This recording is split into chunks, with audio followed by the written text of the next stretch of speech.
Mesdames, Messieurs, je voudrais adresser cette vidéo à son Excellence Monsieur le Président de la République de Turquie, son Excellence Recep Tayyip Erdogan. Je voudrais aussi que cette vidéo parvienne à la communauté internationale, à toutes les organisations non gouvernementales présentes en République de Turquie.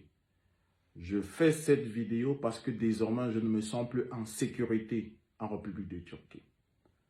Depuis déjà une semaine que j'ai décidé d'introduire une déclaration de manifestation pacifique.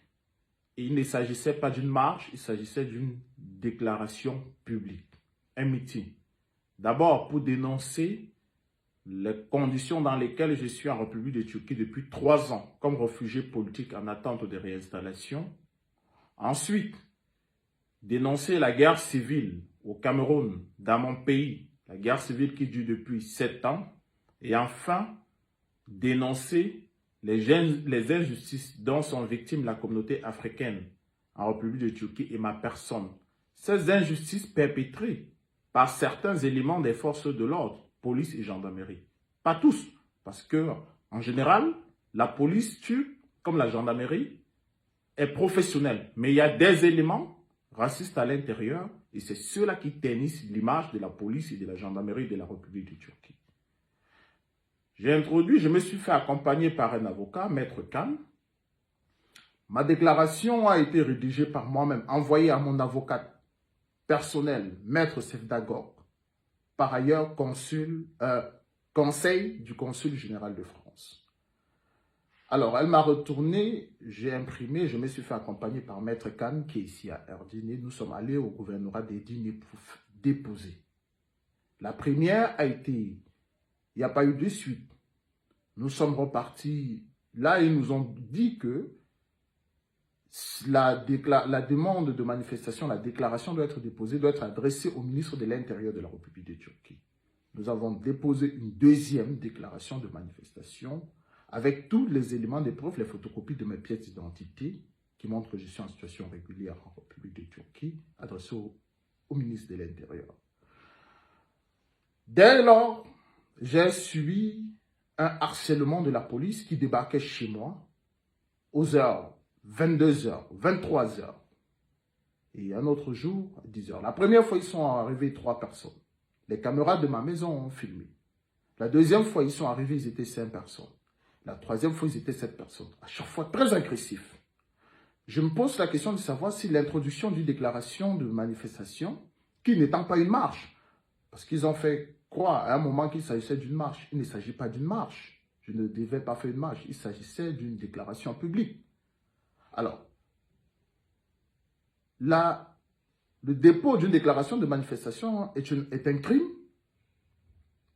C'est la question que je me pose. Est-ce que les policiers qui sont en train de poser des actes aussi graves contre ma personne se rendent compte qu'ils posent des actes à leur nom, mais qu'ils sont en train de ternir l'image de la République de Turquie? Le peuple turc est un peuple accueillant. Le gouvernement de la République de Turquie est un gouvernement qui a une politique d'ouverture. Le président Erdogan, jusqu'ici, a montré son amitié avec l'Afrique et a une ouverture vers l'Afrique. Est-ce que ceux qui posent des actes aussi graves sont en train d'agir au nom de la République de Turquie ou en leur nom propre? J'en viens.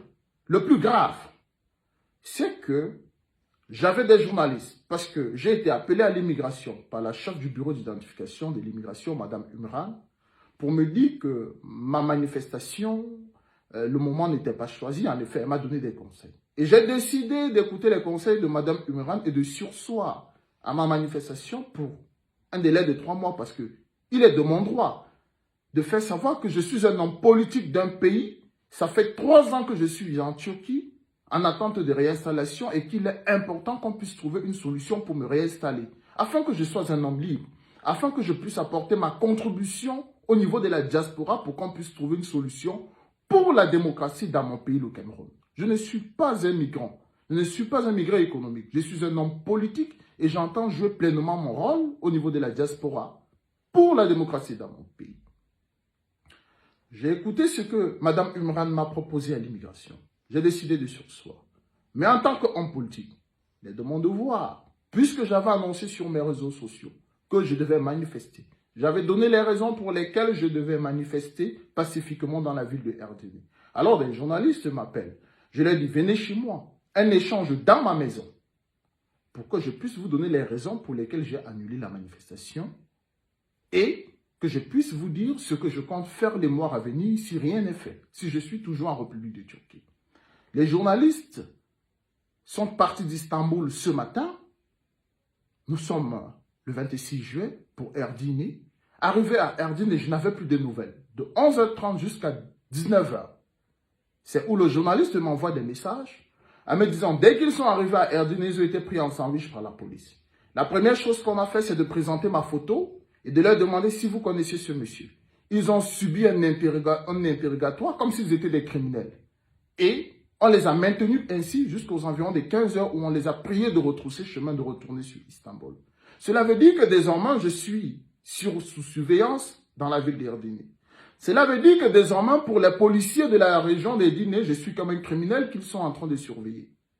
Alors, lorsque le journaliste, d'après son observation, me dit que je dois faire attention, ajoutez à cela, depuis que j'ai introduit les déclarations de manifestation et que j'ai publié sur mes réseaux sociaux, sur le TikTok de ma société, je subis des menaces de profils identifiables, des menaces sérieuses.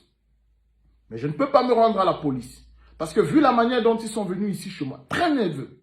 Parce qu'effectivement, dans ma déclaration de manifestation, j'ai dénoncé les actes de certains policiers. J'ai des amis qui sont policiers en Turquie, qui sont à Istanbul. J'ai un ancien bailleur, M. Denis Yildirim, qui est un policier professionnel.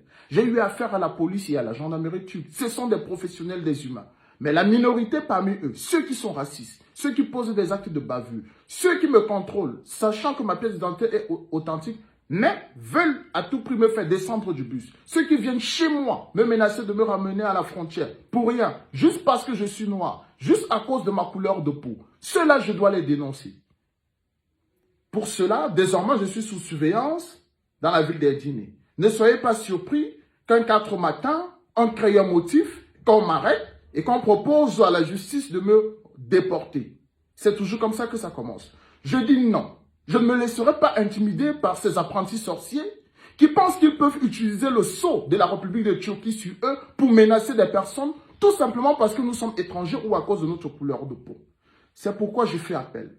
Je me tourne vers le président de la République, son Excellence Recep Tayyip Erdogan. Je ne peux que me retourner vers vous, monsieur le président de la République, afin que vous puissiez sanctionner de la manière la plus sévère les policiers auteurs de ces actes qui ternissent l'image de la République de Turquie. Je suis un homme politique. Je suis en Turquie en attente de réinstallation. Je ne mérite pas de subir ce harcèlement de la part de la police. Ceux qui sont censés protéger les citoyens, aujourd'hui sont ceux-là qui sont en train de créer une peur, une frustration et qui veulent mettre la terreur parce que nous sommes étrangers. Je ne l'accepte pas. Je ne plierai pas. Je suis un homme politique. Je suis habitué au combat. Je ne me laisserai pas intimider. Et ceux qui veulent venir me chercher, je leur demande de venir me chercher chez moi. Nous sommes au 21e siècle. L'ère du racisme est dépassée. Les personnes ne se jugent pas à la couleur de leur peau. Les personnes se jugent par rapport à ce qu'ils apportent dans le monde moderne. Qu'est-ce que nous apportons au monde moderne? Vous êtes blanc, jaune, noir. Si vous êtes un voyou, vous êtes traité comme un voyou. Mais si vous êtes un citoyen normal, respectueux des lois de la République, on vous respecte. On ne vous respecte pas par rapport à la couleur de votre peau. Alors, je voudrais dire à ces policiers, à ceux-là qui pensent qu'ils peuvent utiliser des manœuvres fascistes pour intimider les gens sur la base que nous sommes des étrangers, que moi, Narcisse Nganchop, vous ne m'intimiderez pas. Non, vous ne me ferez pas peur. Vous voulez venir me chercher? Venez me chercher. Mais sachez que nous sommes en République de Turquie. La République de Turquie créée par Mustafa Kemal Atatürk est une nation démocratique, une nation qui a des lois. Et le président Recep Tayyip Erdogan est le garant de ces valeurs.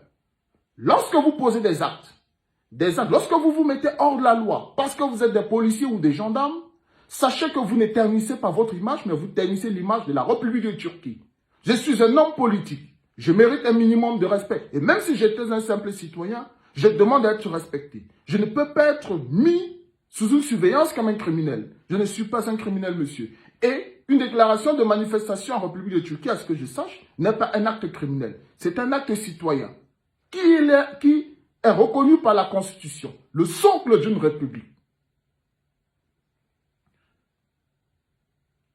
Excusez mon émotion. Je suis choqué.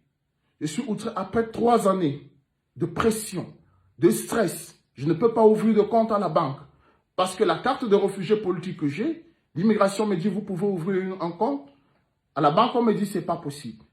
Et lorsque vous vivez tout ce stress, cette fois, ce sont des policiers, ceux qui sont censés vous protéger, qui décident d'être des personnes qui vous coupent le sommeil.